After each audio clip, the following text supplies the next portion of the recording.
y'all. Happy Hey. Day. Woo woo. Happy Halloween. Okay. You got your Halloween graphics? Perfect. Yes. Yes. Yes. Happy Halloween, everyone. We are here for another episode, Sons of Anarchy. We are on episode 8. We are more than halfway through first season already. Look at that. Moving right along. It don't even seem like it. I know, it's moving fast. We are. And I'm loving it. And I especially love this episode because why? It was the demise of Agent Cone, who I am just so happy he is just out of this freaking town. Hey, Ellen V. Hey, Ellen. Hey. We got Lady V. We got BB in the building. Hey, ladies. Yes, and this episode was crazy. I forgot all about that part too until I watched. I was like, wow, I forgot all about it. And it was very glorious to see. Good evening, BB. Hey girl, hey. You hated this episode? Why? Because let me guess. Hold on, let me guess already. You want to guess, Dita? I already Well, you need to, when we get to talking about the one part, you need to put up the trigger warning because that could be sensitive for some people. But yeah, that's the one part. I wish he would have like snatched her up in the grocery store or something, and then Jax was waiting on him outside. I didn't like that part. Already, at the beginning of each episode, we do need to put this up because this show is going to give you trigger warnings throughout this whole entire series. Okay, but Ellen V, I already know what you're gonna say. This is the episode that solidified really Tara and Jax, and that was sickening. Y'all couldn't have hopped on the bike and went to the Motel 6. That's not Jax's style. I mean, hell, they could have jumped in her car and went to Lookout Peak or something. Kissing Mountain. That's not. Oh no, F's here. Okay, my bad. So why do you hate this episode then? I think she don't like Tara, period, and she mad that Jax and Tara got it on. Bobby's situation and the dead birds. Bobby's situation? What was Bobby's situation? Yeah, you need to elaborate. Dead birds? What dead birds? What episodes you on, Ellen? Right. Is that me? What the guy who played around in the Dallas reboot? I wish they would have took him out when they went into his house to steal back those pics. Is your echo cancellation on? Because when I talk, sometimes I hear echo. I don't hear an echo. Okay, it's not there now. It was in and out. Okay. The rush is part of her story. Looking back on it, they should have done flashback concerning her life in Chicago. I agree. We should have known. I would have known more in depth of their life before she went to Chicago. But anywho, so I think they just gave us a glimpse of it when they kind of rehashed the whole baby thing and he was like, I'm so hurt and so in pain. But let me tell y'all, did y'all catch how sick this man really was? So besides the fact that they having relations with a dead body next to them, when they pan to the iPod, right, you see that same song was on there 11 times. So that was Cohen. Huh? That was Cohen's doing. I know. That's what I'm saying. That's how sick he was because you don't know how to hit the repeat button. You didn't downloaded the song 11 times so it could play all night while you do whatever in your head. Like, I was just sitting up here like, this individual is one sick individual, because Jax even said it. He was like, okay, you can call it in. They gonna patch him up. He gonna do a little bit of time or whatever. He gonna get out. And if he's this sick, he gonna be able to come back and do it again. But Yes. it was a team effort to his demise. That's all I can say. I guess couples who unalive people together thrive together. I guess they do. But let's start from the beginning of the episode. The setup for everything involved. Okay, so Darby goes out to his mailbox and gets the mail, and he's got a unaddress marked envelope that's just got his name on it, and you see pictures of Clay, SOA Gun Connection, thought you might find this useful. So I don't know. I feel like that's something Cone probably sent to. I do believe that to be true, and I would say that he did that to set up the war. Mm-hmm.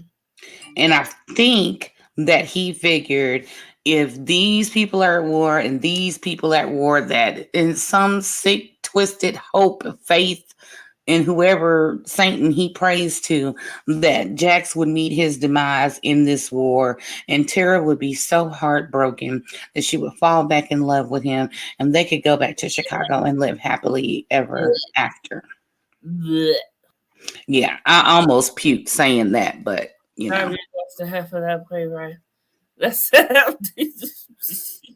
I don't like him. Don't like him.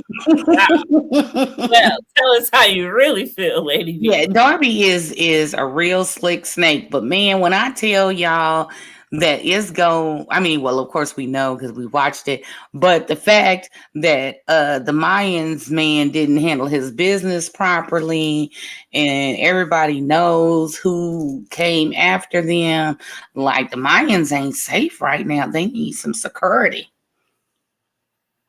Yes. And we are introduced to Alvarez's son for the first time. And we know it's important to introduce him because sheesh.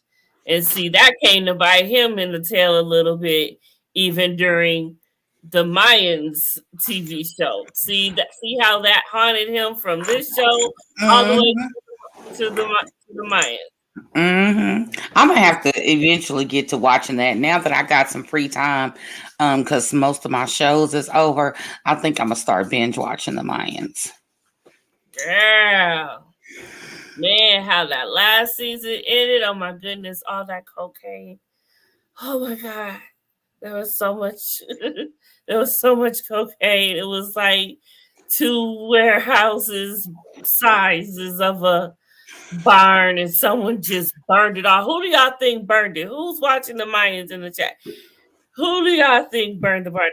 See, I'm getting everywhere. See, let's get back to the business at hand. So Darby and Alvarez meet up. Darby thinks he's slick. Darby wants Charming so bad he can taste it. He is just like got a hard on for Charming at And this. you know what I say all the time?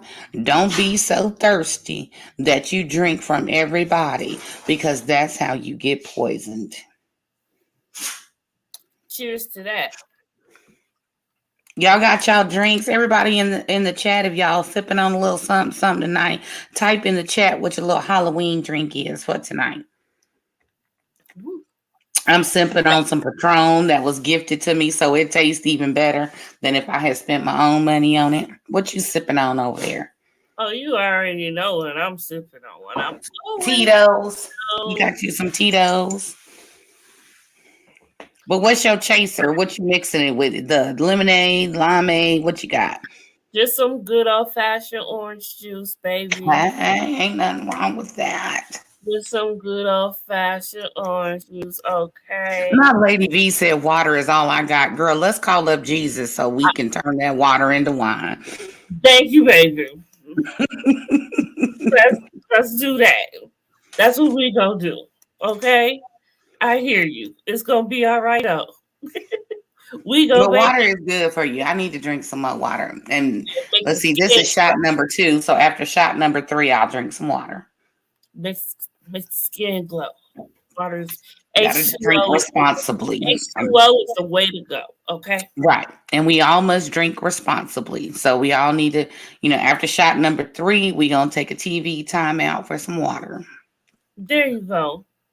So yeah, so Darby wants to go do this thing with Alvarez. He wants to let Alvarez take over or give him hope that him and the Mayans can take over um the Sam Crow's gun exchange situation thing or whatever they got going on. They want to take over that and they want to try to unalive Clay. So Darby is saying, just make it happen. And I don't have no problem with that.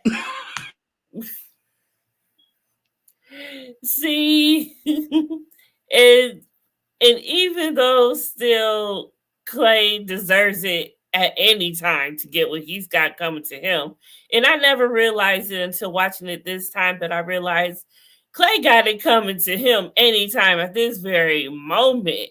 He lucky that he made it as far as he did in this series because He did. But yeah, like I said, I don't have no problem with that. I don't like the particular circumstances surrounding why they want to unalive Clay. But if Clay wasn't around, I'm not gonna cry. Not gonna cry. I don't think I'm the only person. I'm gonna pull out Mary J. Not gonna cry. Not gonna cry. I mean, really, at this point, I mean, nobody cares. Nobody cares. Really. I mean, he's just Tig Mike. Can I? Tig would care. What you was gonna say, Dina? I'm gonna type it before I can say it. So yeah, Tig would care, but he's the only one who would care if Clay met Mr. Mayhem right now. And maybe he should have. That would have stopped a lot that happened. Period.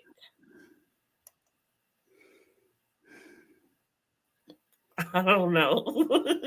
I mean, it's not a bad word, but okay. Well, if they, you know what, I don't see why you couldn't. Okay, well, I just want, first of all, Clay is an inconsiderate, insensitive prick. That's what he is. He only think about himself. He only think about his needs. He only thinking about the money. He say it's for the club, but really it's not. I really get the vibe that Clay is trying to do a what we would call a smash and grab or cash stop and go cash run. Like, I feel like he's trying to amount some type of money so he can like bounce. You know what I'm saying? So I just really don't feel like his heart is in it for the club. Like, I feel like he's got the power, he's got the access to the money. Even though they have a treasurer, I just get the feeling he's doing all these kind of side deals and lining his pockets. And had he not, whatever happened in whatever season, whatever episode, we all then watched it. So I could see him saying, you know what, we're going to let Jax have this because I'm tired of beefing with him. I got X amount of dollars. Let's go to some country that can't extradite us and run off. And if Gemma didn't want to go, I could see him going by himself and sitting on some beach in Acapulco with a whole bunch of little hoochie mamas.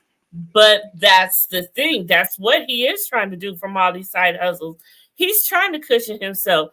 He knows that he can't ride for much longer with his hands home and rubbing his hands together every single night, and that's exactly what he was trying to do when he went basically nomad and went rogue when he did what he did in season 5? Yeah, I'm just saying, like, he when I first started watching this, it was way after, and he just gave Snake Pit vibes to me.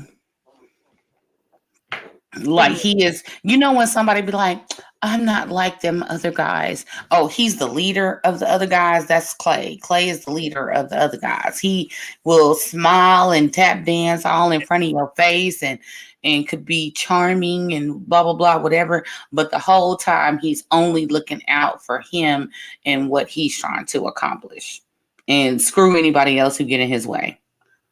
True that. That's true. I'll agree with you, BB, on that. But everybody knows with power comes money. When you seen a broke Well, politician, Clay has some money because he knows that's what I'm he saying. When you seen a broke politician, retire soon. He is about the money. He's about that too. The power is just soothes. I feel the power just takes over within him anyway because he's always wanted it. Now that he's got it, that's one thing. But Clay knows still that he has to set himself up for when he can't ride no more and he wants to get out of it. I think he sees that Jax is a strong-willed man. Jax may not, follow in his footsteps when Jax comes president, and he can't do nothing about it. And following the Jax footsteps would mean less money. It won't be the guns, it won't be the drugs. It won't be anything bad anymore. So that is why Clay is not promised the money. But I don't think Jax really had a problem with the guns, because when we start off, I don't think Jax really had a problem with the drugs and the gun, like major. What I think Jax had a problem with was the bloodshed in the process of keeping up with the lifestyle of running drugs and running guns. That's what I think it is, because in this day and age, with the type of things that they were doing, we know it's a dog eat dog world. It's, shoot or be shot. So I think that's where Jax had a problem. Like, let's solve this problem without bloodshed. Let's set it up to where we can do X, Y, Z. I think he liked the money too. I think he liked, the power, the influence they had over the city. I think he liked that too. I just think he wanted to do it in a different manner and still get the same results, if that makes sense. He was doing whatever he could, basically. So now they owe money still to the Irish. They trying to make that quota before it's time. So what do they think to do? They want to hit up Luann. And ask her for some money, because Luann got it popping over there with the adult film. Mm-hmm. She's a producer now, so she's paid her due, and she's a producer, and she's got the rights. So Gemma, being the old lady that she is, the original bone collector. I'm gonna start calling her the original bone collector, because it seemed like she know everybody's secrets. That's why Juice called her the gatekeeper. Yes, and she will pull them out and use them to her advantage. And so she wants to go, woman to woman, and go to Luann and ask her for some, to hold the club down.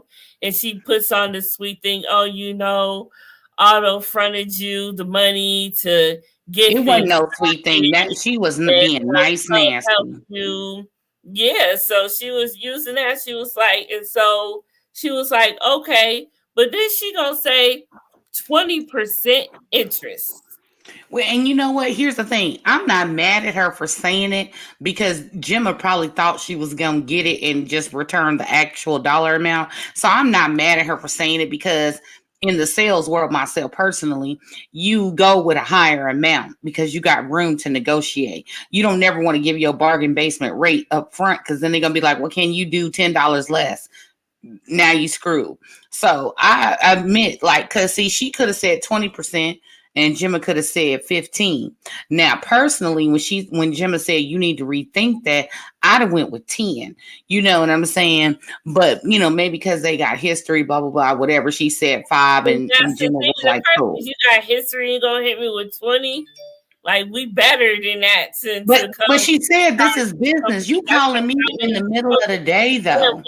part of the You club clown. together as one. I We don't. family. I don't. Let me tell you So something. I don't care how much money I'm sitting on. I don't care. Let me tell you something. I can't borrow money from my daddy without putting something extra on it. Whether it's a casserole, a pork chop sandwich, something. I can't borrow money from him without putting something on it. So I'm just like, if you coming to me, calling me out the blue in the middle of the day, I'm trying to come bring light and love and teddy bears, and you want to hit me up for some money, I'ma text you. Now, I ain't gonna text you like I would in the streets, but you know what I'm saying? You gonna have to give up a little something, something. You know what I'm saying? I got to move this money around, and if she got to go to the dungeon or whatever and get the money, you taking the risk of driving the money back to wherever they need it. If somebody is watching you, like, come on now, you just riding around with $55,000. There's a risk involved with all that. true.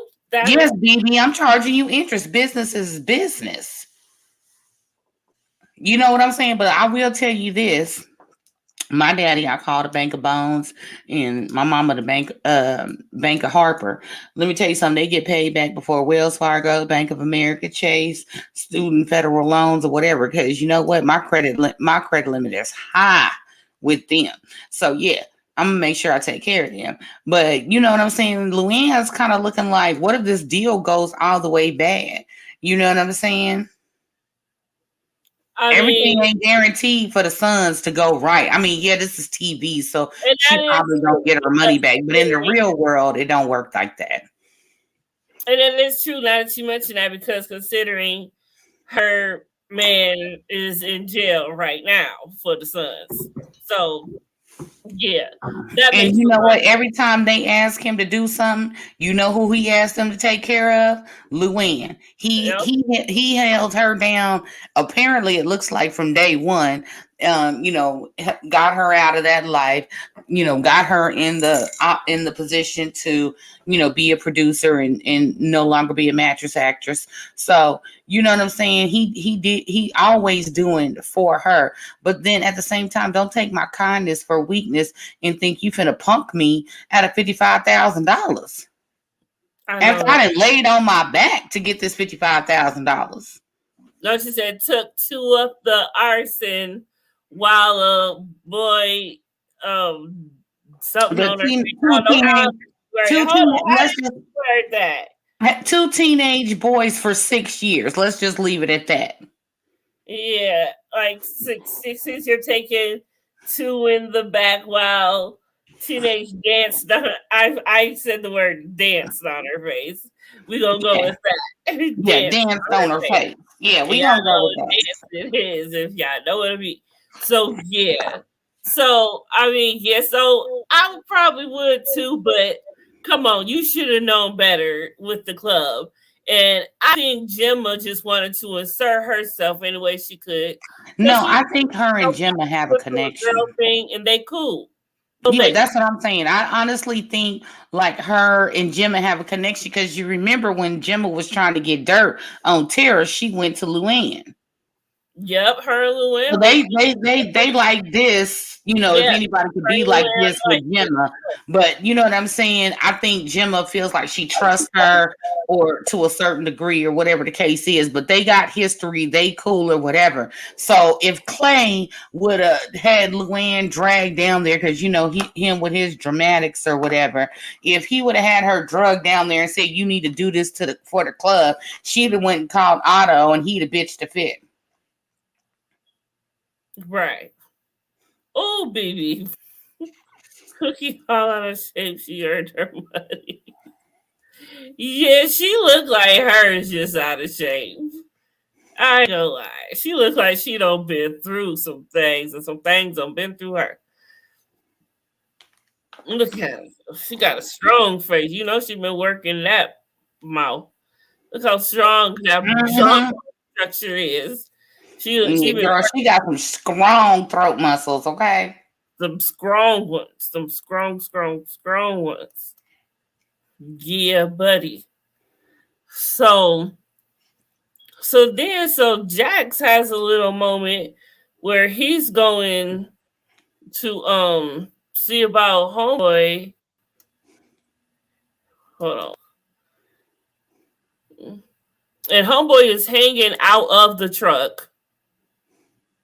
That was so bad looking. Money and everything. And so Jackson Opie go see homeboy in the hospital, and they get all the information from him that they didn't even know that they was coming to get. Yeah, But I was like, Jax, like, I appreciate you. You know what I'm saying? Because everything is a transaction. If you look at this just not in this particular episode, but in many to come, they go get information from somebody, they use it to benefit the club, and if the person's a good person, sometimes they get rewarded or sometimes they get unalived. But at the end of the day, everything is for the benefit of the club. They needed the money and they was trying to get it by any means necessary. By any means necessary. Yeah, so the dude tells Jax and Opie that the Nords did this to him because of a crank debt that he had. And Jax had found that little baggie in his room, and that's how he knew. He knew because they said of how low grade that mess looked.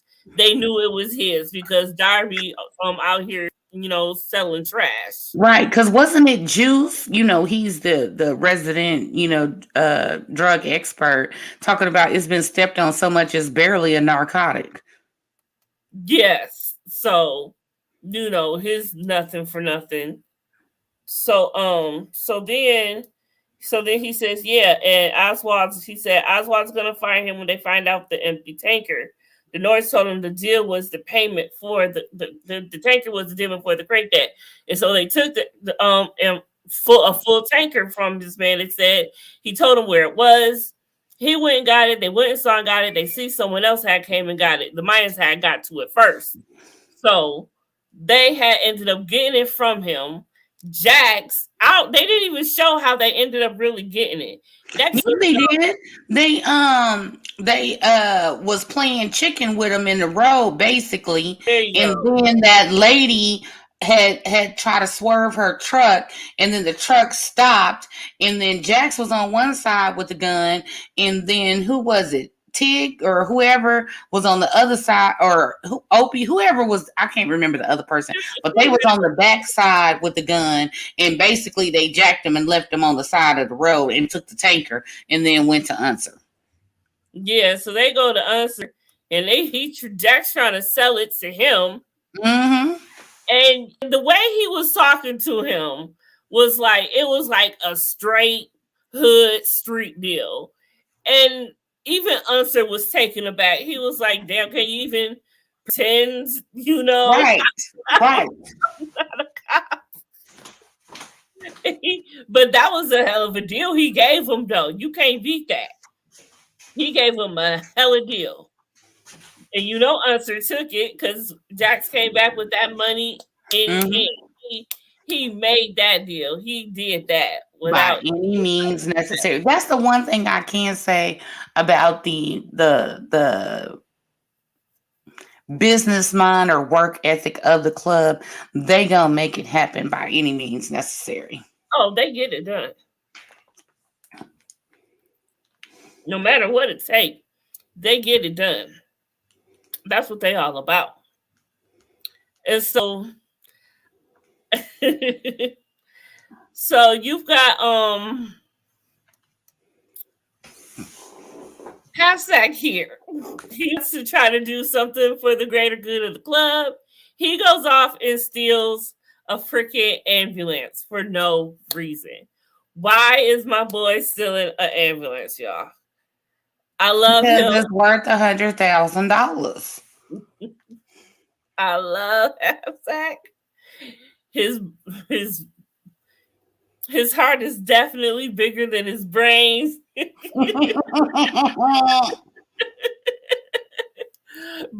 it is just, you gotta love him. So he steals a whole entire ambulance just he was with Juice, and it was just out of nowhere. He's sticking outside. Yes, he is. I don't think he's ever been inside. That's the thing. That's the type of dude that Halfsack is. that is. Make sure you hit the like button, subscribe, and share. Yes, hello. That's what you do here. Not bigger than Ellen. Okay, Ellen is so crazy. here you go. But it's okay because the ambulance is gonna come to In hand. at the moment. So I wish they quit playing him. Can I just say this? I'm tired of them playing half sack. You know what I'm saying? Now, granted, they wasn't thinking about what they needed it for, but you have to take into considerations, even in the first few episodes and later on down the line or whatever. It is a great cover when people get hurt and you have to transport them from the area to where they were hurt to the club or whatever. So he had some great insight. But I am tired of them playing him because he's actually, he's not as dumb as they make him out to be. Exactly. He ain't. Like I said, he has a brain. It's just that his heart is bigger. That's all. That's all. Thank you, Ellen V, for dropping my link. Say what? Oh, Ellen V dropped my link. I was thanking her for dropping my link. So yeah, like Lady V said, it did come in handy because the Irish guy, Cameron.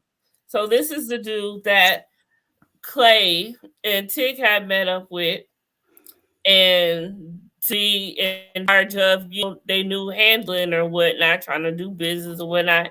And so it was at that very moment while he is there, they get into a shootout. So the Mayans come for Clay, like Darby said, get them out, I'll do you. But remember, Alvarez's son, he told them, get him too. He's like, you up for the job, you can do him and you can do Darby too. So they tried to hit Darby and Clay at the very same time. Mm-hmm. But it was... Yeah, I was looking at that scene and I was kind of trying to remember, like, what happened and with the whole Irish thing. Because the Irish dude seemed kind of shifty to me in the beginning. You know what I'm saying? Because he was mad about somebody getting beat up and unalived. So for me, I was just kind of like, is he the real person they supposed to be meeting with? I was kind of skeptical about him in the beginning, but then he took a bullet, so I was like, all right, he cool. But is he cool? Because I thought this was the man that ended up kidnapping. I'm just saying in this particular episode, I'm not going any further than this particular episode. It was him. I don't know. It could be, but I'm just saying in this particular episode, I thought he was shady, and then I felt a little different. But when we get to them other episodes, I'm just going off of what right now. Yeah, he did. But I think just to say, and I think that's what they wanted us to feel. They definitely captured that because, yeah. But you give him a name like Cameron, and I'm like, oh, he's harmless. My brother named Cameron, so maybe that's why I think that. But I mean, he played the role like he was genuinely upset about, oh boy, he gonna handle it later, blah, blah, blah, whatever. You know what I'm saying? So, there's that. But I'm just saying, at first I thought, like, is he setting them up? And then I remember, no, once everything, the dust settled down and they start checking the arms, then, oh yeah, it was the Mayans and they hit him. They hit the Sons of Anarchy and Darby at the same time. Yeah. But all while that's also going on, a beautiful moment did happen within this episode. And that was, as Jax was said, Abel got out the toaster. Yes. And he got to hold his son for the very first time. And of course, it would be Tara presenting him to him. He's got on the little Sam Crow hat. And it's just the cutest thing ever. It was a beautiful moment. And you can just see so cute with them little fat cheeks. Yes. And then of course she's right there next to him. Like she ain't gonna miss a moment or a beat. She's just But look cracking. how she's look. This right here. This I'm glad you got this picture because I was gonna say something about this. Right? Okay. So this right here is you looking at your son like you and him is the baby mama baby daddy dynamic here. You know what I'm saying? Like I really don't know what she was thinking in the moment, but we all know this is some old Shakespeare, Othello, Oedipus, whatever the hell it was, which one it was. I'm been drinking, so I don't remember which one it is. But um, y'all know what I'm talking about. The play where the dude had a mama Hamlet. complex. It's Hamlet. Hamlet. See, I couldn't even get it out. Okay, so Lisa. my whole thing I'm a little is like so close. Gemma has her own relationship, but she has inserted herself into her son's life where she doesn't want him to be happy with anyone. And it's some sick, twisted something or other going on. And I'm like, yes, yes, yes, Lady V, pop her comment up there where it said, like, he the love of her life. Like they just had this baby together and it got out the toaster. Like, I mean, granted, I know I've watched the whole thing and we know what happens, but the way she looks at him, talks about him, inserts herself into the relationships. I only have one son. And my whole thought process is as long as he happy, I'm happy. I told the girl he dates, hey, you do not want me as the enemy. So my son is self-sufficient. And either y'all keep it cordial or whatever because you don't want me as an enemy. But I'm not calling him every day. What are y'all doing? What is this? What is that? You know what I'm saying? This is that and the third. And even when there's drama with them, I don't take sides. I tell my son, I'll support whatever you decide. If you want me to like her, I like her. If you want me to hate her, I hate her because I'm gonna support my son. But I'm not interfering in his decision-making process. And she is definitely doing that. She wants him to be all alone or something. Forget interference. She wants to make the decision. She wants to be the decision. That is just totally to that. A lot of her, throughout this entire series, except for at the end when he finally like, you know what? But as of right now, throughout for a little bit, yes, like he ends up having to cater. It's like he doesn't want to, but it's just like it's his job. Like like at some point in time, you grown, you smelling yourself, you out here committing crimes, going to jail, making your own money. You are officially an adult. And you have to say, back the blank up and let me run my life. And if that means I have to walk away from you, then I'll walk away from you. And you can sit on the sidelines and watch like a spectator. Pay the money and get you a ticket and your popcorn and watch. But he didn't have the backbone to stand up to her. No, he does not. He's just trying to do what he got to do at this point, too.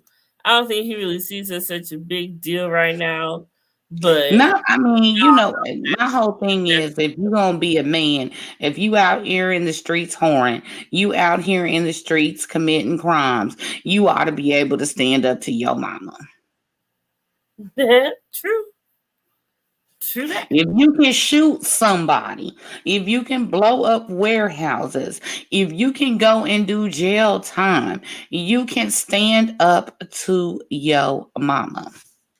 And I'm gonna take a sip on that. But I don't think it hasn't gotten to the point where it's really so much of a bother for him specifically, even though it is, but he don't see it like that yet. Other people attached to him, like Tara, Wendy, they see it, but because she's the enemy on his behalf, but to him, he's not the enemy to her. She's not the enemy to him. So that's why he doesn't see it like quite yet. Quite yet. But I agree with Lady V when she says, did y'all peep when Gemma told Tig to watch Clay like he's a kid? Ma'am, he's a grown man that can look after himself just like Jax. Let them be men. Yes, of But course. but I will say this. That is a very true statement. But I will say this. Clay is getting up there in the age. Y'all know his hands really don't work for him to be a shooter. You know what I'm saying? So I do feel like she told Tig to watch him because he ain't quick draw McGraw no more. Quick drama, girl.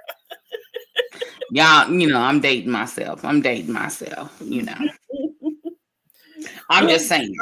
drama, He can't pop it. You know what I'm saying? Like you see how he have difficulty, riding. So yeah. you know what I'm saying? We all learn from P Valley. It's 7 pounds of pressure to pull that trigger, and Clay may not have it.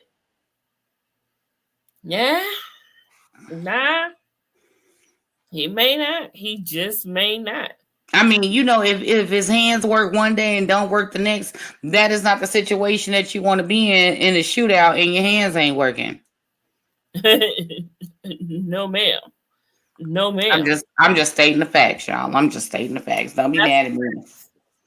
so yeah. So Cameron ended up getting shot, and so like we said earlier, yep, the ambulance did ended up coming in handy. So Mm-hmm.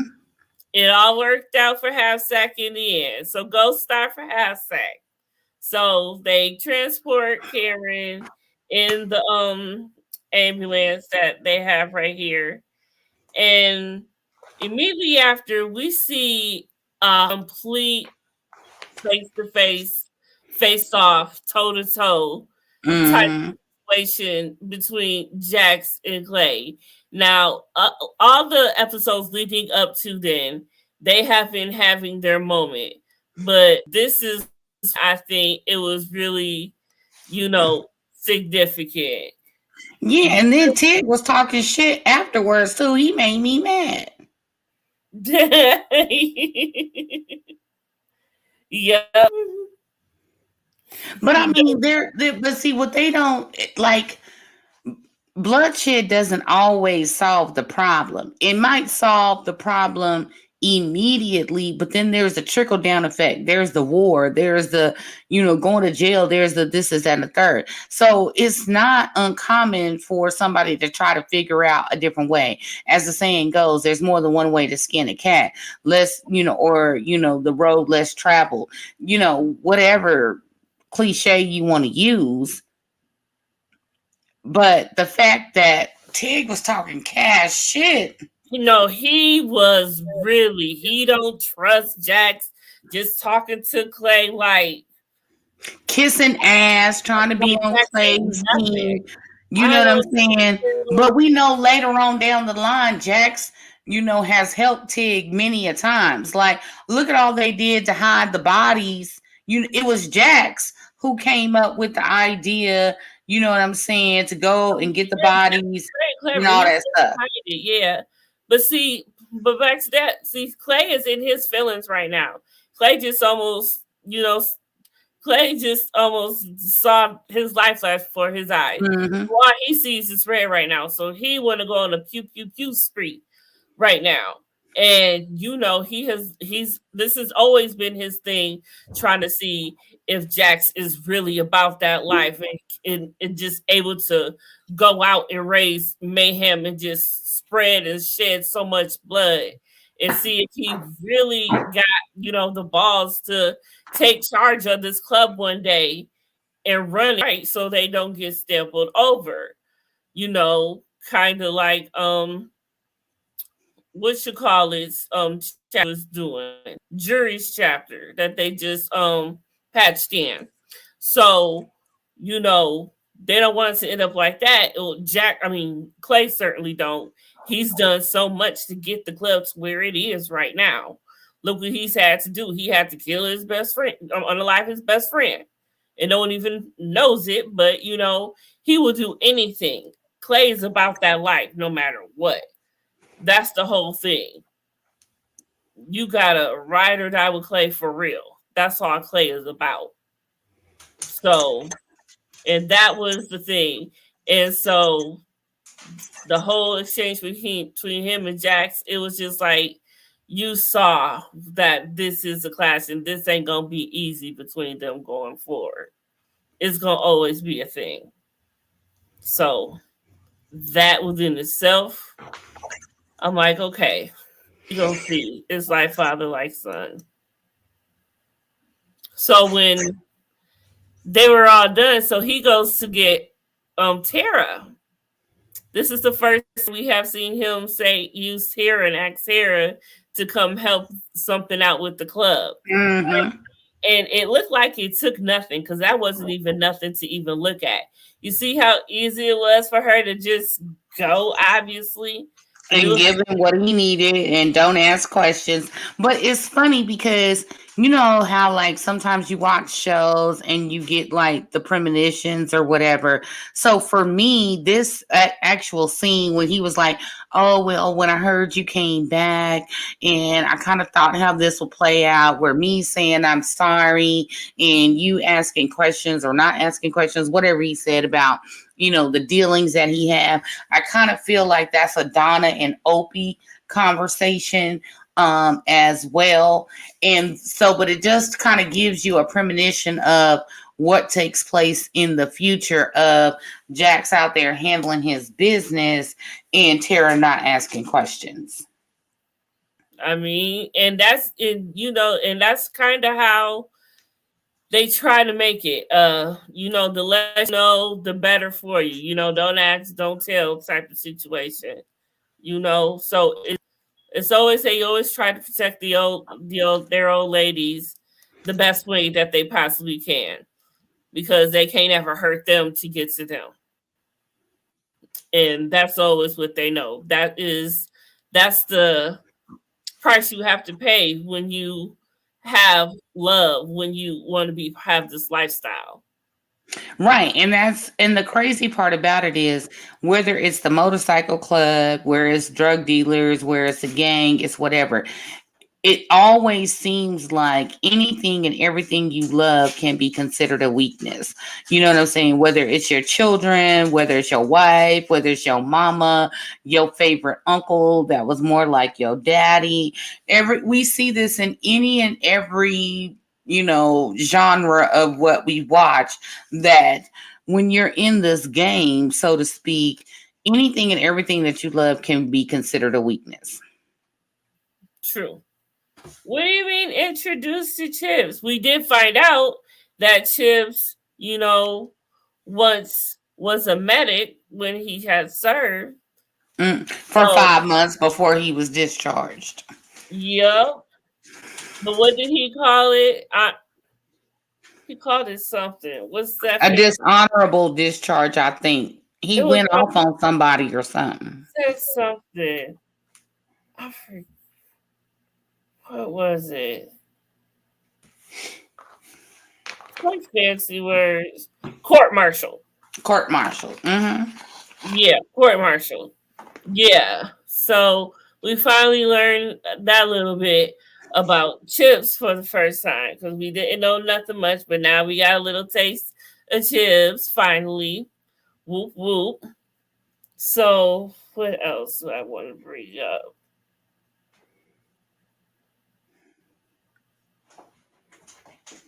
Oh man, what's next? Okay.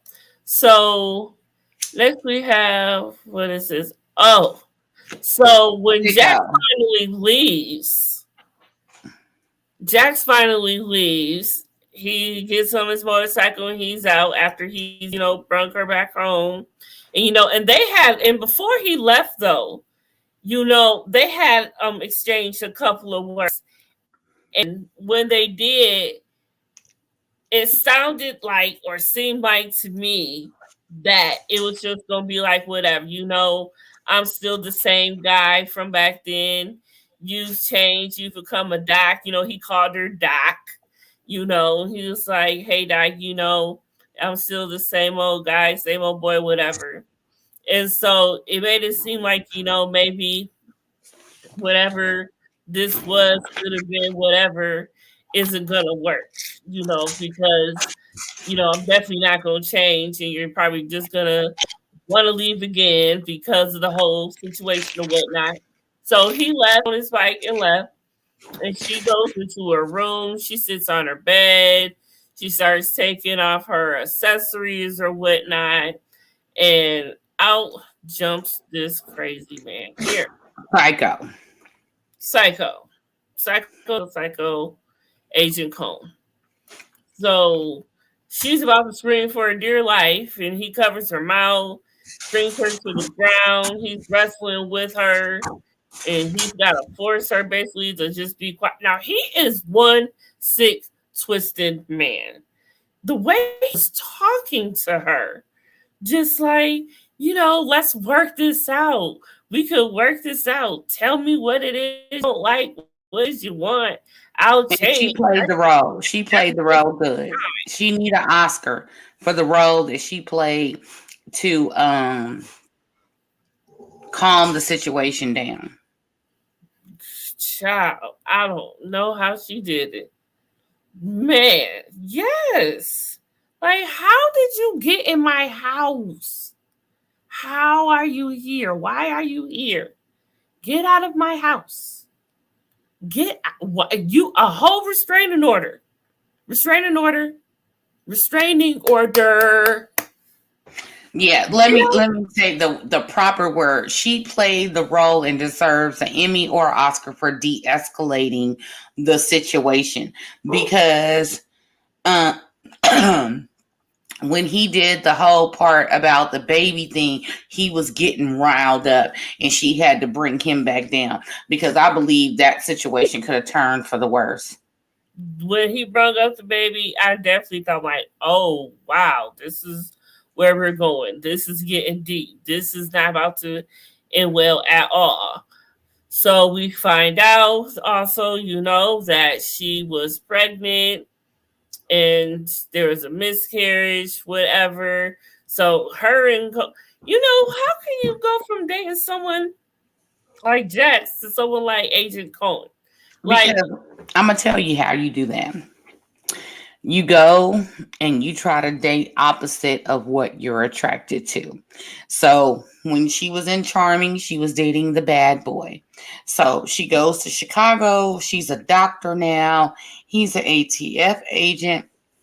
It looks good on paper. He's technically not a bad boy, even though he's a sick blank, blank, blank, blank, blank. You're like, I'm going to date the nerdy square, has a 9-to-5 job, pension, insurance, blah, blah, blah, blah, blah. Newsflash, ladies, the mugs can be crazy too. Why you can't date a nerd? Why the nerdy? Yes, like the most out of. I'm just saying that's probably. Like, I need to know what really attracted her to begin with, except the fact that she was trying to. That is, and this is what happens when you. It's the first pancake. What your heart really wants. You end up with stuff like this. Let me tell you something. I don't know if y'all remember Sex in the City and somebody had broke up with somebody. It's the first pancake. The first pancake is always burnt and you throw it in the trash. So when you have like a major heartbreak, breakup or whatever, they say the quickest way to get over somebody is to get under somebody, right? However, the first somebody she got under to, take care of her needs or whatever the case may be happened to be a sicko. So that's what happened. Don't even look like he could do half the things Jax could do in the bedroom. It ain't about what he could do. It is about I need to feel validated. I need to feel wanted. I have some needs. I need to get my rocks off. You know what I'm saying? He was in the right place at the right time. Again, the first pancake is always burnt. You throw it away. And she ended up getting pregnant and he ended up getting attached. Yeah. That's very messed up. And in his mind, as they stated through the conversation, you just weren't used to being loved deeply. You weren't used to being, because she did say, hey, you were controlling. And he was like, I understand. You just weren't used to this. You weren't used to that. I can tell Josh. You never heard him. We never heard him by his first name before, but we find out his name is Josh. So Josh Cohen is his name. And she's like, Josh, I'm trying, Joshy Tartar. really, really good from that. She did that. That is one thing. Yeah, So I agree with BB. She saw his crazy, but didn't think it was as bad as Jack's because he wasn't out here robbing, murdering, selling drugs, guns, and this is that and a third. He had a government job. And if anybody out here knows about the government in the military, it is almost impossible to get fired unless you come in there and slap the crap out of everybody. You know what I'm saying? So they'll write you up, they'll put you on a desk, they will do whatever. You know what I'm saying? She looked at the stability. Like I said, it looked good on paper. He's an ATF agent. I'm a doctor. He makes this. I make that. We both got insurance. We both got pensions. On paper, it looked good. However, this particular right, man had demons in his head. And when she realized that, probably about the time that she got pregnant and realized he was crazy, she terminated the pregnancy and was no longer dealing with him. And he couldn't accept that. mm. Boop. I'm just saying. I'll take that for 300, Ted. You know? Yeah, yeah, I totally get that. But you know, it got on my nerve. He kept calling her my sweet tartar, tartar. He kept calling her. Girl, and I'm girl. like, oh goodness gracious, girl, get them where you need them, because But your see, little tartar. that's what happens. And let me do a little words of wisdom to the ladies. And it's not just for the ladies. I'll say this for the men too.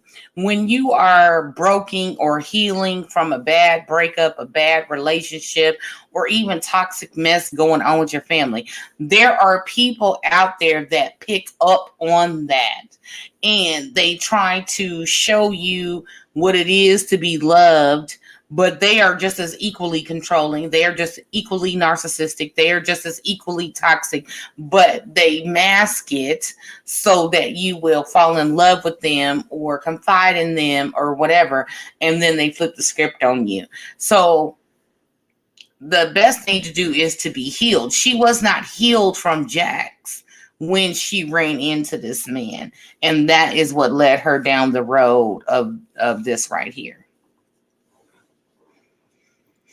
And so he ended up getting it all intimate with her. You know, he had the iPad going on their favorite song on repeat.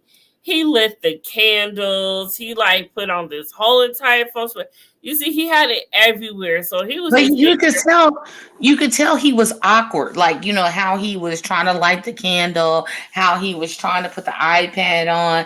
This wasn't no smooth jazz, I'm finna get with my partner type, you know, thing or whatever. And again, like I said, she de-escalated the situation like, hey, let's calm it down, let's slow it down, you know, let's do it like we used to, make love to me, blah, blah, blah. And she played on his psyche of the moment that he was in. And I'm not mad at her because oh no, I would have done the same thing.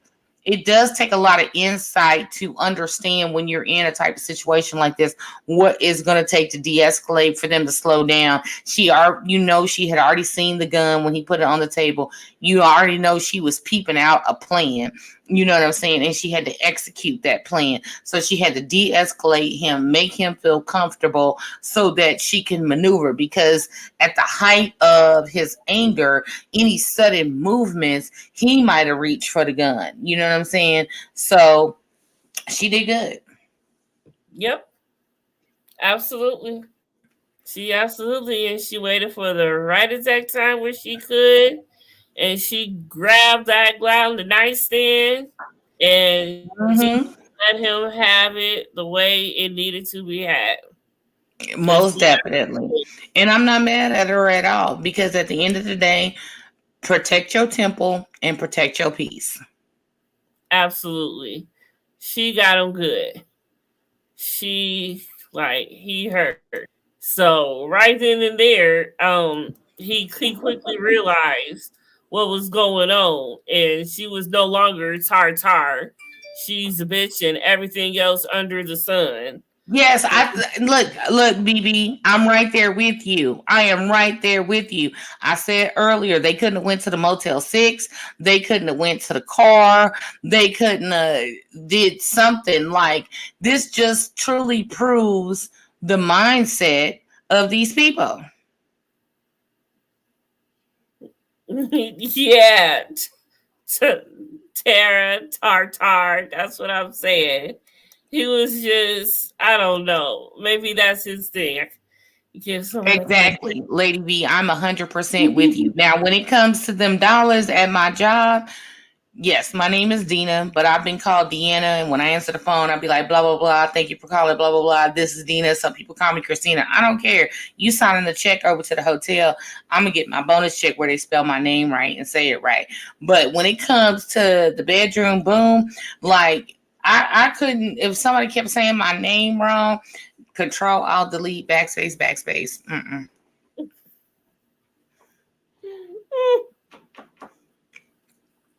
No, ma'am. Okay. So the moment that she was calling, what does she do? She calls Jax. Jax. She calls Jax, of course, like she's always been doing, from the moment that she got back in Charming, running into Jax. That's what she does best. And so while that's her protector. Yes, and so the whole time they're talking, she's explaining to him like what happened, what she did, how everything happened, and you can just hear background. Oh man, he was talking cash shit. He was talking cash. You called, tell her to fix your problem. Just talking, just reckless. When he called her a biker slut, though, woo! That's when Jax had it. He was like, "Oh, okay, that's it," and he wasn't gonna stop. You knew in that moment, like Jack said, okay, we can call. He attacked you. He gonna do a little time. He gonna get out, and he's free to do this again, right? So the way he was talking, you kind of knew, or they alluded to, that this man was obsessed with her. Oh, he was never going to stop. He would be he's the type of person that would be writing her letters from jail, confessing his love, and I can't wait to be together when I get out. He was never going to stop. No. And how 1 minute you saying you love someone, you sad about the baby, but then you calling her bees and whores and, sluts and this is that and the third. Yeah. That's what he said. Once a biker slut, always a biker slut. Right. But you know what? I'm not mad. First of all, I wouldn't have needed to call Jax, because I would have shot him in the stomach and let him get to the point where he almost bled out and then called the police or whatever.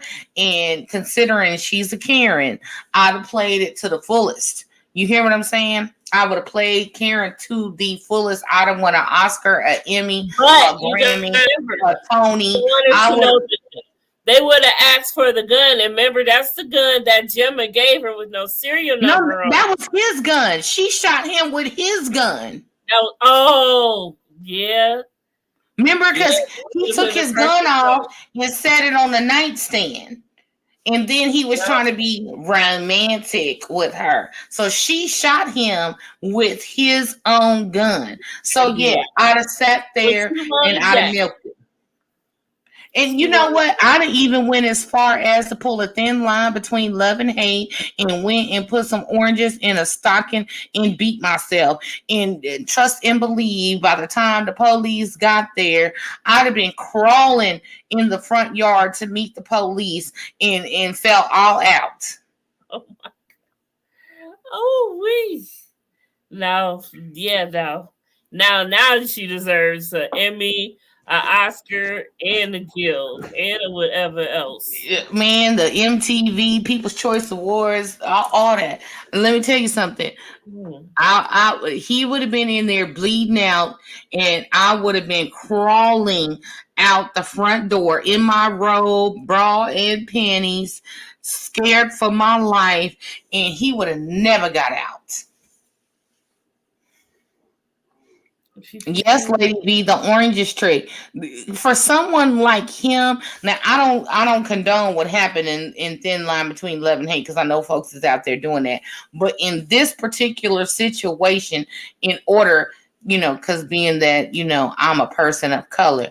So for me, like, she can get away, she could have called as is, you know what I'm saying? And she's a Karen, and she would have got away with it. But me being a person of color, I would have did everything. Ran into a door, busted my lip. I had blood dripping down the side. All that. Honey, they'd have been all up in the police station taking pictures. They'd have put him up under the jail. He'd have been in the fifth bowels of hell. All that. I would have did all that. A matter of fact, she could have, but see, the thing, the way she couldn't, how they had to do the thing, because she did one time in the stomach, you know what I'm saying? Had she double tapped him in the chest or something or whatever, she could have still did what I was saying after the fact. But she would have had to do too much explaining, and he is an ATF agent, so he probably would have been up there lying and bullshitting, and this is that and the third. Mm-hmm. So, living a whole bunch of mess. So, yep, he got a whole bunch of people on the side. I can go to sleep and go on to my job in the morning and pretend. But you can tell they did not care, because how is it you was kissing on this man on the verge of a SA, and this is that and the third, then you shot him, then Jax unalived him, and now y'all want to get the boom boom going on, and he laying over there in the corner. I don't know. I do not know. But yeah. Yep. And that is BB about to make me choke, talking about, yep, slam the door on my hand, throw myself down the stairs, something. I'm not going to prison. I know that's right. So they decide to just, with the body, just the blood is still coming out of the body, and they just whatever. And so this is the beginning, the official beginning, really, of Jackson Terra.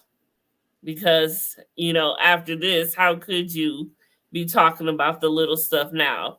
Y'all just unalived a person together. Y'all just committed together. So y'all definitely in it together now. And of course, while they doing that, the song is playing.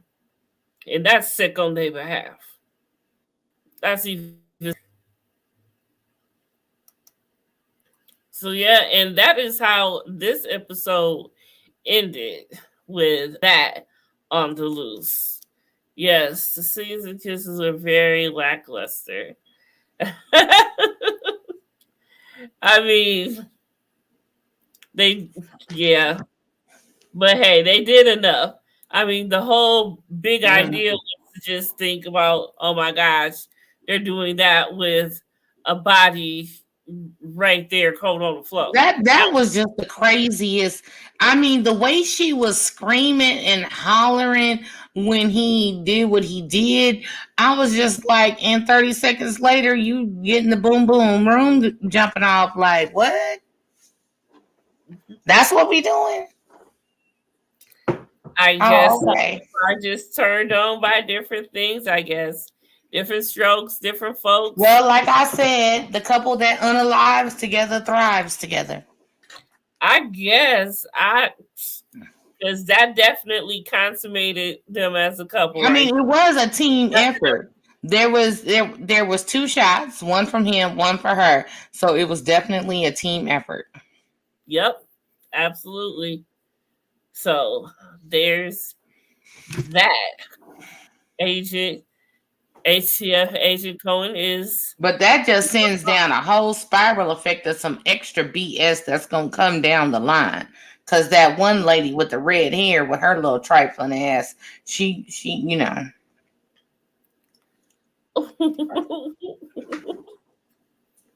Well, don't we say that was that?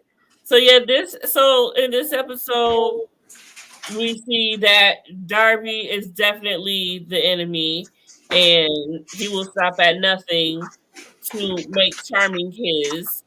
We see that Luann ain't about nothing, but she is a businesswoman. Anything else though, that's Autumn's lady. We know that Unser is like a complete, you know, I don't like to call Unser a dirty cop per se because I like Unser, but he is a dirty cop. You in bed with a whole Yeah, he's definitely a dirty cop. He's just a cool dirty cop. yeah. And I swear I saw this is the dude that ends up kidnapping Ava. We'll get there. But I guess But yeah, I mean, he's definitely, you know what I'm saying? All them backhanded side deals, letting them get away with all that stuff and charming. He's definitely a dirty cop.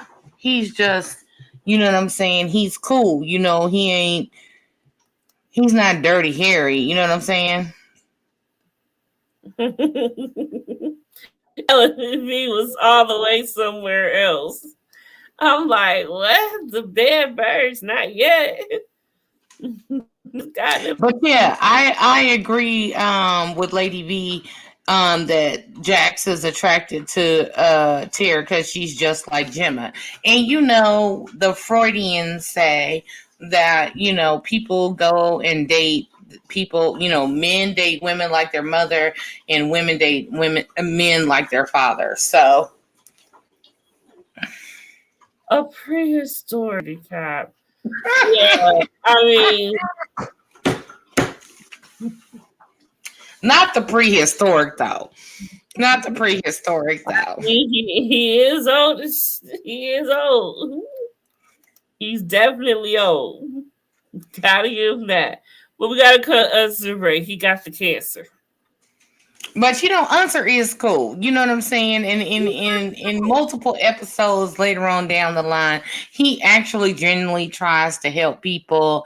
You know what I'm saying? He's not one of them cops like the first time you do him wrong, you know, he's trying to lock you up or whatever. He gives lots of heads up. You know what I'm saying? He might be a dirty cop, but he's still a team player. Yes. He tries not to Hey, be. KK, happy Halloween. He just gets sucked into it all. Did we hit all the high notes and the low notes?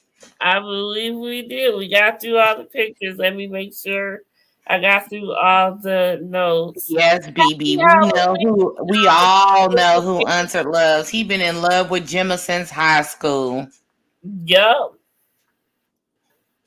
What is for shit?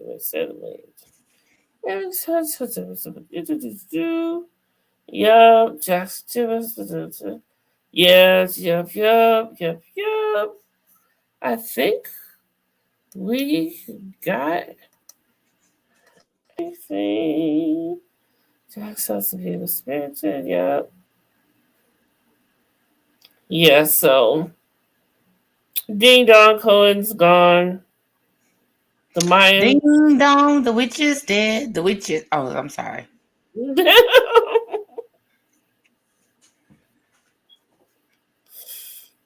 Yeah, I was just really shocked by Tig and how he talked about Jax. Though Yeah.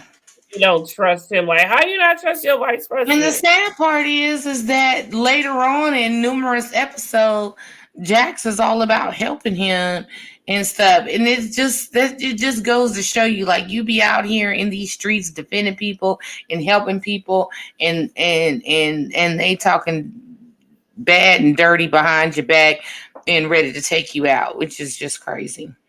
Yes, it is. It's absolutely bizarre, actually. It makes no sense. Yeah, I don't know if it was a little girl, but I remember there was one episode. Don't give me the line on what season or whatever, but somewhere they were talking maybe outside his one of his cancer treatments where he professed not necessarily professed his love, but said he's always had feelings for her since Yeah, high school or before or whatever. yeah, and that's exactly what lady we talk about. That moment does happen. Yep, it happens in like maybe episode season 3. I want to say season 3 or 4. I think right before she goes on the run. I want to say around there. I'm not sure, but yeah, definitely like season 3 or 4. He does end up telling her that. I remember. I remember that. Yeah, yeah. So, but Gemma has that what they call je ne sais quoi about her. That she's got a lot of men that are ready to bow down and you know what I'm saying to I mean Tig, Unser, Clay. I forget what Jimmy Smith's character's name ends up being, but there was a lot of men that wanted. Narrow. Narrow. Yes, there was a lot of men that wanted to be in Gemma's harem. Yes, and she definitely had her. She definitely had her number of Yeah, men from. Beauty, you're right. Tig does eventually pull away from Clay. Yeah, he does. Because he sees the light. You know what I'm saying? It's one thing for me to be telling, like, if I'm the bad person, I'm like, this person over here is whatever. And you believe in it because maybe I've never lied to you or we have such a great connection or we homies or whatever. But then you start seeing the truth and you like, this person over here been lying to me. Let me formulate my own opinion. So that's when Clay did pull away. Yep. But you know what I'm saying? We only halfway through season 1. We still Yeah. got, Yeah, we six have a and a lot half to more cover, y'all. seasons to go. It's And the I ride, hope that y'all guys. are here. The journey. We gonna Now get there. Gemma looks like she wear Gina Tate. Girl, she wearing Charlie White or White Diamonds, one of them. One of the two. She really do. But I it's like for Gemma and what she stood for. I would probably really like a person in character like Gemma. I Actually. really would. I really would. And I think I looked it up. I think when we was talking about horoscopes or whatever, and I said, "What are the horoscopes of the?" I think Gemma is a Gemini, according to the Sons of Anarchy horoscopes. But I do believe that in Gemma would be like a cool person to be cool with, but you never want to cross her. She's that No. one friend that you could tell all your secrets to, and she will help you find a solution to all your problems, but you never want to make her mad. No.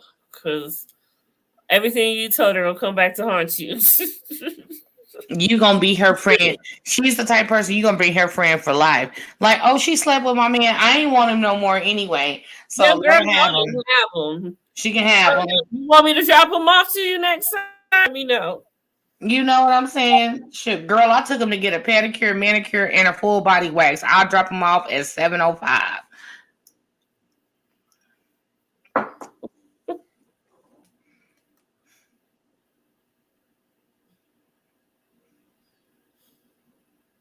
Who lost their eye? Bobby loses it in season 7, but who loses it before then? Mm. So, Oh, Otto loses his eye too. Otto fine too. mm-hmm. All right. So what else we got? Is That that being said, we have gotten through everything, y'all. That will do it for episode 8, The Pull. Oh, okay, it's coming up. all right? What you got coming up next? I have nothing next until Saturday, which is, of course, Love and Marriage Huntsville. Me, you, and Mon. Yeah, We I'm got sorry I you. couldn't be with y'all this weekend. I had a work Halloween party, so but I will be there this Saturday. Okay. Okay. Okay. And if y'all haven't looked, I had my interview with Mark Scott yesterday. So that is one for the books to And see. it was fire. She asked all the right questions. Everything. Everything is Of out on most the what he table. wouldn't answer, but by him not answering, we knew the answer. That's a dead giveaway. I hope I don't know. Silence is a response. Mm-hmm. It is. Mine All is right, well, always let's wrap wild. this nasty thing on up so I can Okay, y'all. go. Well, everybody in the chat, thanks for coming through, BB, Lady V, Ellen V. Y'all are the MVPs. Y'all know what's up. We will be back next Monday with episode 9. So make sure y'all come through. Tell a friend to tell a friend. Miss Dina, you got anything coming up, my darling? I just have, well, I'll be on Love and Marriage, Huntsville with you on Saturday. And then I have Word on the Street Self Care Sunday on Sunday. I don't know which one I'm gonna do because it depends on what the celebrities is doing this week. And so, yeah, so that'll be on Sunday. Okay. All right, y'all. Well, y'all enjoy the rest of y'all Monday night. We will see y'all Happy next Halloween. Saturday. And that's going to do it for us. So I will see y'all next time. Thanks for watching. We out this nasty thing. Ooh, ooh.